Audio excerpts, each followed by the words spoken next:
Vamos para mais um vídeo hoje, tá? Acho que esse aqui marca minha volta aqui ao YouTube.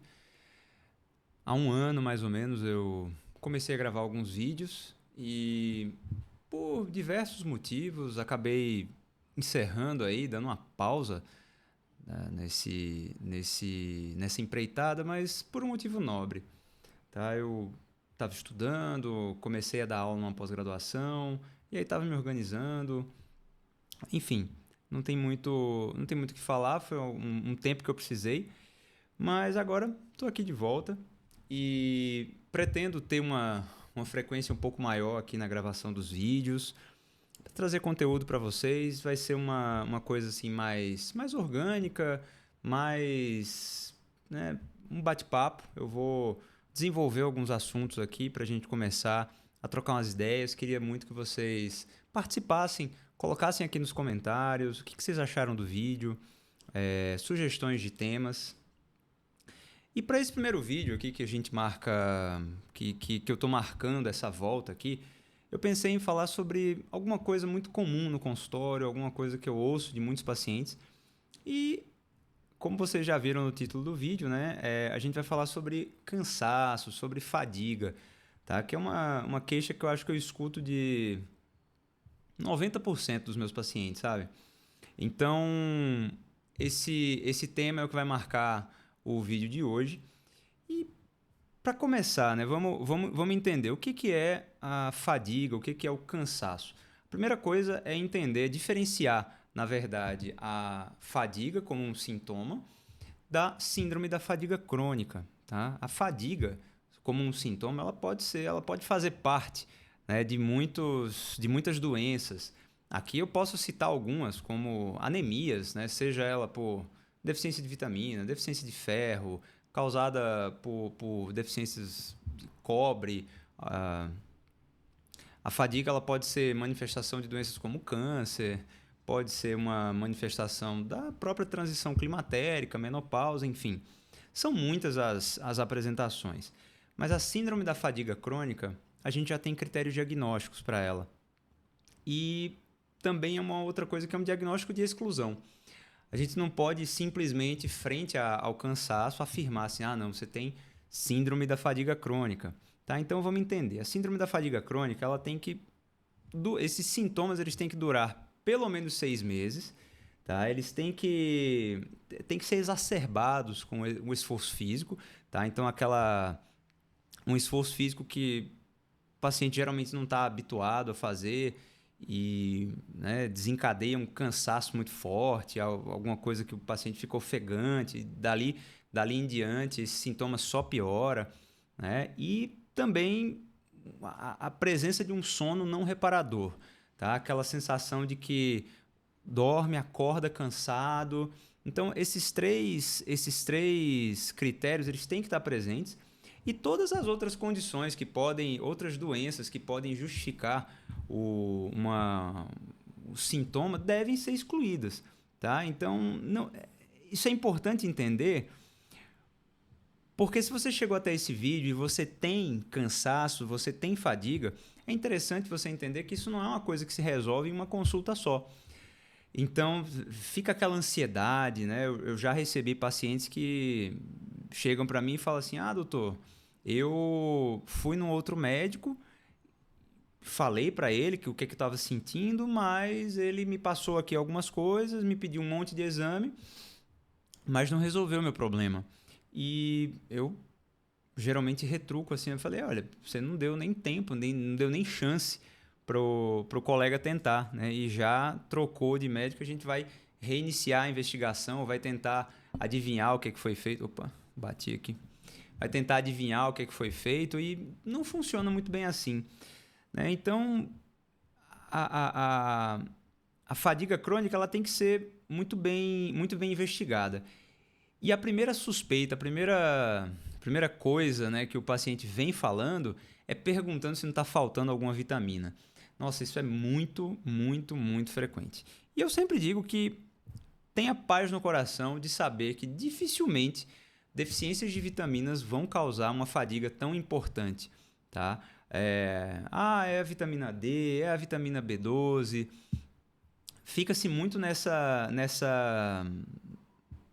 tentativa de achar um culpado, quando muitas vezes o comportamento, todo o contexto de vida, o estresse, o trabalho, a má qualidade de sono, o vício em tela, é, a pessoa bebe pouca água, todo um contexto, essa pessoa, você quer explicar, né, como se fosse culpa de uma deficiência de vitamina D, de uma deficiência de vitamina B12, né? Então é muito complicado. E eu acho que isso tem até um fundamento na criação do nome da vitamina.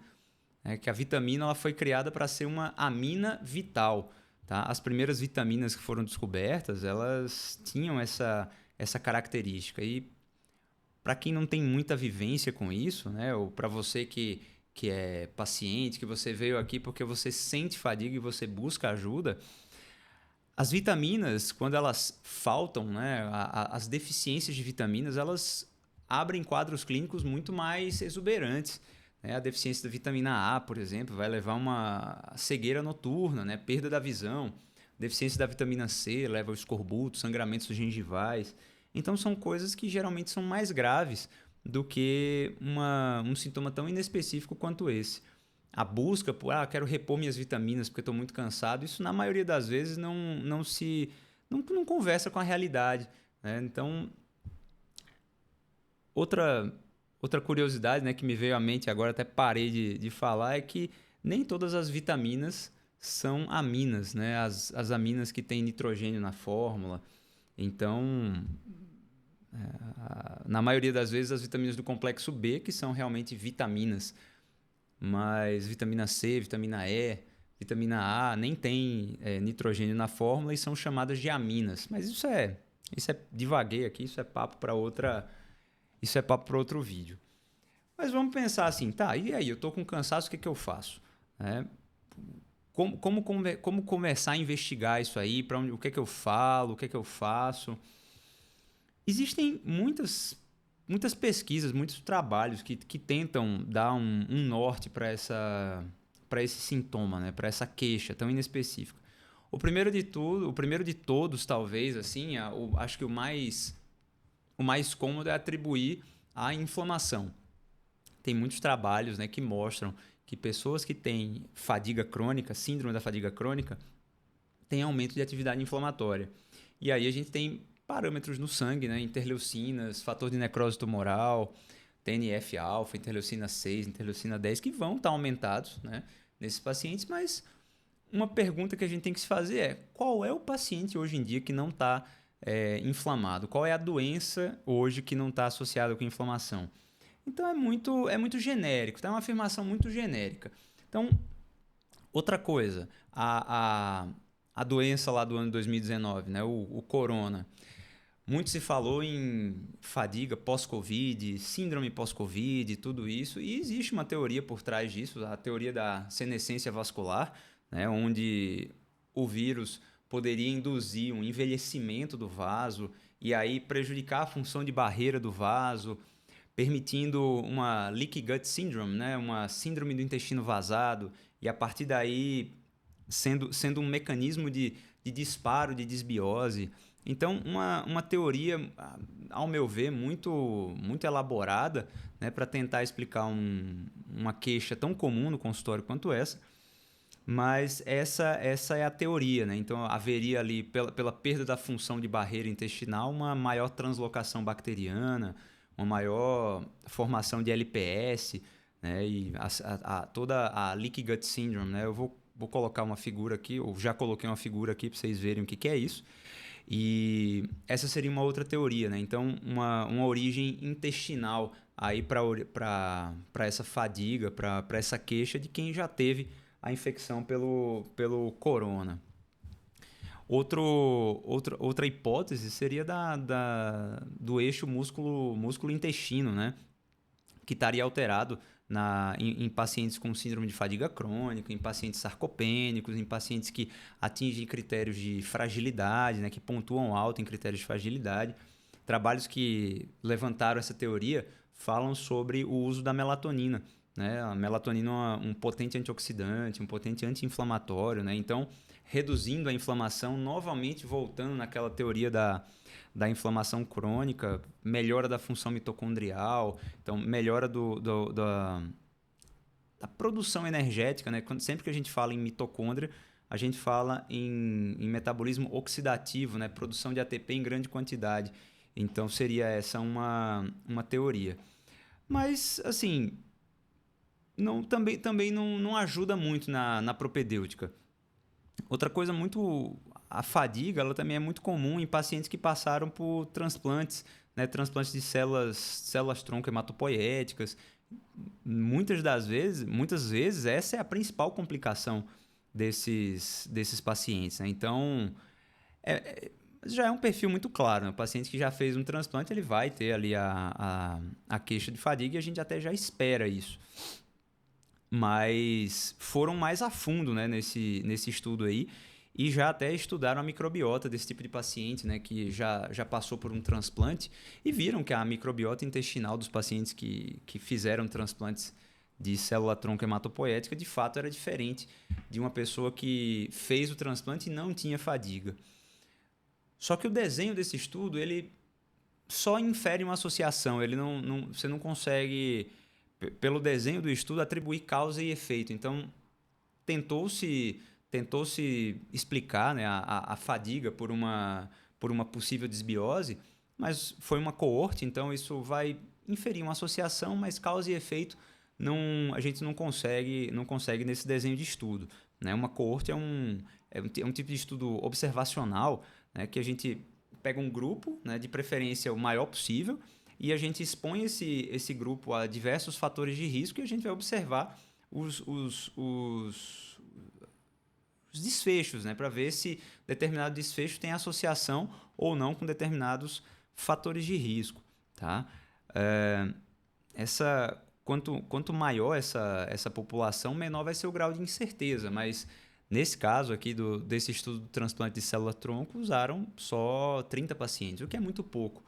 Né? Então, a hipótese da desbiose ela fica um pouco falha.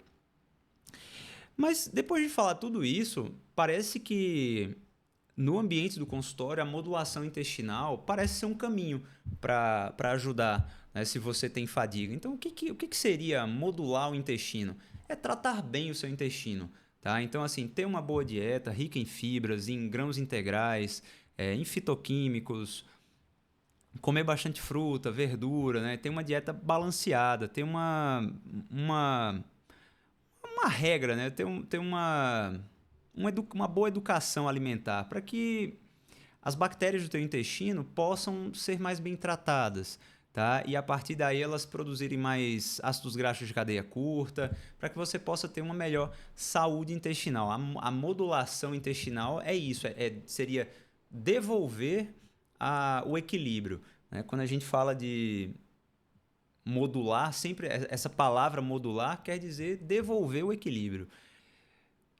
Esses trabalhos eles sempre concluem, né? Eles sempre terminam assim dizendo que são necessárias mais pesquisas. E esse, em específico, ele até vai um pouco além. Ele fala sobre alguns tipos de nutrientes, alguns tipos de suplementos que podem ser úteis nesse tipo de paciente. E aí ele começa a numerar, por exemplo, ômega 3. Ômega 3 com teor de EPA acima de 1 grama por dia, ele vai conferir uma função anti-inflamatória nessa dieta que pode ser benéfica, né, que pode modular positivamente o intestino e melhorar sintomas de fadiga.